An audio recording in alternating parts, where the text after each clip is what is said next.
여러분 반갑습니다. 다독이는 빵카입니다. 네, 아무래도 저는 이제 직업이 직업인지라 지나가다가 사람들이 무슨 책을 많이 읽나 이제 유심하게 많이 좀 보는 편인데, 요즘에는 지하철에서도 그렇고 뭐 공원에서도 그렇고 네, 이 한강 작가님의 작품을 읽는 분들이 굉장히 많은 것 같아요. 특히 제가 많이 본 건 바로 네, 이 책 소년이 온다인데요. 뭐 워낙 이제 줄거리는 네, 많은 또 분들께서 소개를 해주셨고 또 뭐 읽어보셨을 테니까 잘 아실 것 같아서 오늘은 이 작품의 이제 해석 위주로 한번 이야기를 해보려고 합니다. 우선은 제목이 이제 소년이 온다이기 때문에 이 한 소년이 주인공이라고 처음에 생각을 하기 십상인데, 사실은 이제 주인공이 한 명이 아니고 여러 명이에요. 그래서 이제 다인칭의 시점으로 5.18 민주화 운동을 네, 그려내고 있다는 게 바로 이 작품의 특징이고, 이것만 봐도 이 작가가 이 작품을 쓰기 위해서 얼마나 많은 사람들을 취재를 하고 네, 공부를 했을지 가늠이 가는 부분이죠. 그렇기 때문에 이 책의 그 목차만 봐도요, 이 책의 성격을 좀 알 수가 있어요. 이게 이제 총 이렇게 네, 6장으로 구성이 되어 있는데요. 1장 어린 새는 소년 동호의 어떤 시점으로 이야기가 전개가 됩니다. 친구 정대가 죽었고 이 5.18 민주화 운동으로 인한 그 처참한 현장을 보여주고 있습니다.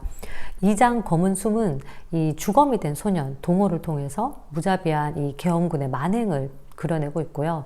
3장 7개의 뺨에서는 출판사 직원 김은숙이 등장합니다. 이 김은숙을 통해서 그 당시 정부의 그 출판물에 대한 사전 검열을 네, 표현하고 있고, 4장 새와피는 이제 대학생의 시점으로 그 당시 민주화 운동으로 감옥에 잡혀 들어간 사람들이 겪을 수밖에 없었던 어떤 끔찍한 고문 과정을 네, 그려내고 있고요. 5장에서는 밤의 눈동자, 이 임선주를 통해서 그 당시 노동운동의 모습들을 다루고 있습니다. 마지막으로 6장 꽃핀 쪽으로는 이 5.18 민주화 운동으로 인해서 가족을 잃은 유가족의 슬픔을 다루고 있는데 네, 가장 슬픈 대목이라고 할 수 있겠습니다. 이 목차를 통해서 이제 책의 성격을 유추해 볼 수 있죠. 5.18 민주화 운동과 관련된 다양한 이제 사람들의 시점으로 그 당시의 상처, 그리고 어떤 이 국가의 폭력, 이런 것들을 다루고 있는데요. 이제 첫 장에서는 이 동호라는 아이가 등장을 해요. 그래서 이 소년이 온다라는 제목의 그 소년이죠. 동호 같은 경우에는 이제 친구 정대를 잃었어요. 근데 정대가 죽어가는 과정을 목도했지만 네, 자신이 그거를 도왔다가 자칫 목숨을 잃게 될까봐 나서지 못했거든요. 자신이 그 친구의 죽음 앞에서 아무것도 하지 못했다는 거에 대해서 엄청난 이제 무력감을 느끼게 되고, 그 무력감에서 벗어나고자 어떻게 보면은 양심의 가책을 좀 씻어내기 위해서 이제 정대와 정민 누나의 시체를 찾아서 이제 돌아다니게 되고, 이 당시에 피해자들이 다 모여있는 어떤 영안실이 있었는데 거기에서 이제 시체를 지키고 또 닦는 일을 통해서 이제 참여를 하고자 합니다. 이 공간조차도 언제 이 계엄군의 습격을 받을지 모르기 때문에 이제 어른들이 이 아이에게 돌아가라고 이야기를 하거든요. 근데 결국에는 동호는 돌아가지 않았고 네, 너무너무 슬픈 비극을 맞이하게 됩니다. 동호는 이제 죽게 되고 그 자리에 있었던 진수를 비롯한 어른들은 이제 감옥에 가게 되는데, 이 일련의 과정을 통해서 작가가 그려내고 있는 것은 이 인물들이 지키고자 했던 게 한 가지 있었던 거예요. 그것이 무엇이었냐? 바로 양심입니다. 이 책에서는 시중일간 이 양심이라는 단어가 자주 나와요.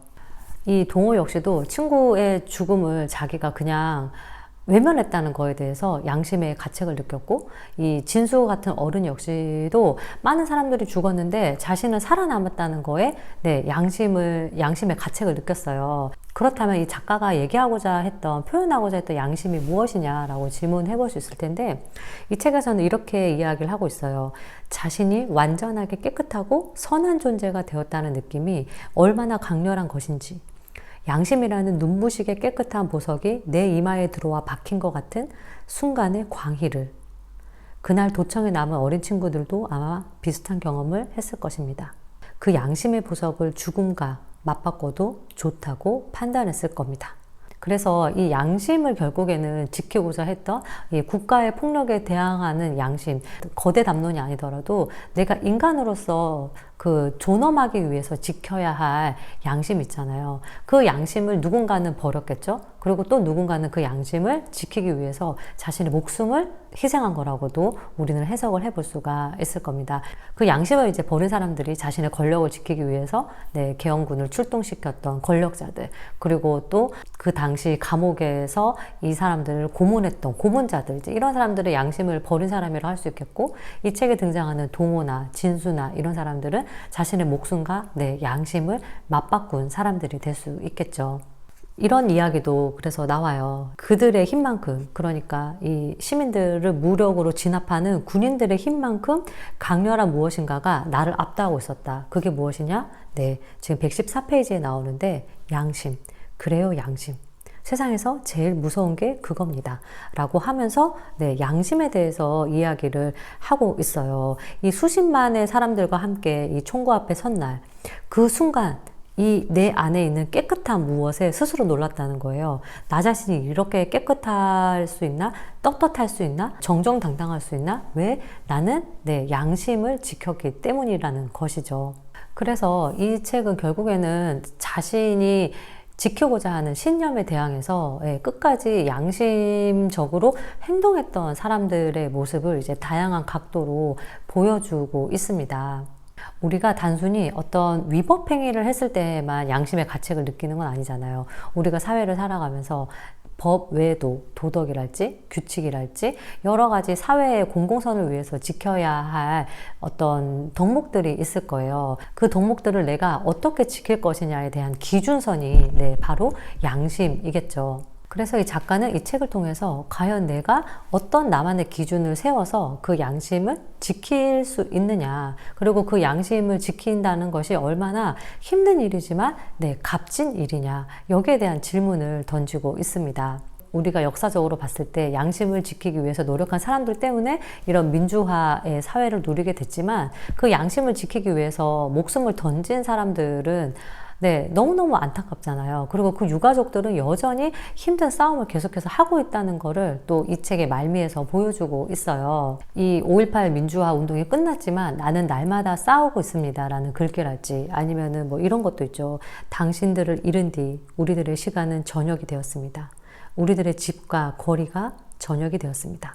여전히 이 상흔을 안고 살아가는 남은 또 사람들의 이야기를 다루고 있단 말이에요. 실제로 그 강주 MBC 영상을 보면은 이 소년이 온다 동호의 실제 주인공인 고 문재항님의 어머니가 나오셔서 이제 인터뷰를 하는 장면이 있는데, 그 인터뷰를 보면은 이제 이 책을 정말 줄을 그으면서 읽으시고, 이 동호의 대목에 아들의 이름, 문재학을 써놓고 이제 이렇게 막 줄을 그으면서 읽으셨는데, 아마 눈물을 흘리셨던 것 같아요. 그래서 막 눈물을 흘린 자국들이 책에 이제 보여지는데, 그 장면을 보고도 굉장히 슬펐어요.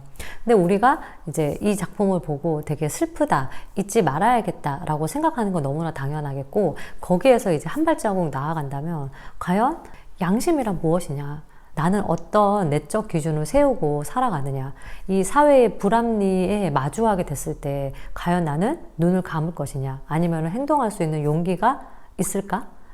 이런 것들에 대해서 생각할 거리를 주기 때문에 이런 부분들은 충분히 우리나라 사람들 뿐만이 아니라 전 세계인이 한 번쯤은 생각해보고 공감할 법한 이야기죠. 아픈 역사가 없는 나라는 없으니까요.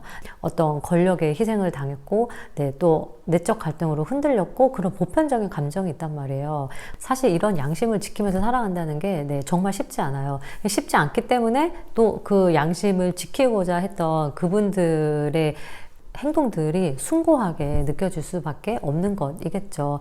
그리고 과연 나라면은 이렇게 떳떳하게 깨끗하게 어떤 흰색의 양심을 지키면서 살아갈 수 있을까? 그리고 그 양심을 사실은 지키려는 사람들이 많아졌을 때, 연대했을 때 우리 사회는 조금은 더 나은 사회로 나아갈 수 있겠죠. 그래서 그 양심을 지키면서 살아가는 인간의 존엄에 대해서 이야기한다라고 생각을 했을 때는 충분히 이 작품이 한국의 그런 근현대사에 국한된 것이 아니라 어떤 전 세계적으로 인류 보편적인 공감을 얻을 수 있어서 그 한림원에서도 이 작품을 추천하는 작품으로 언급을 하지 않았나라는 생각이 듭니다. 그래서 오늘은 이 한강 작가의 소년이 온다 함께 읽어봤고요. 저는 또 다음 시간에 다독이는 책으로 여러분 찾아뵙도록 할게요. 추스!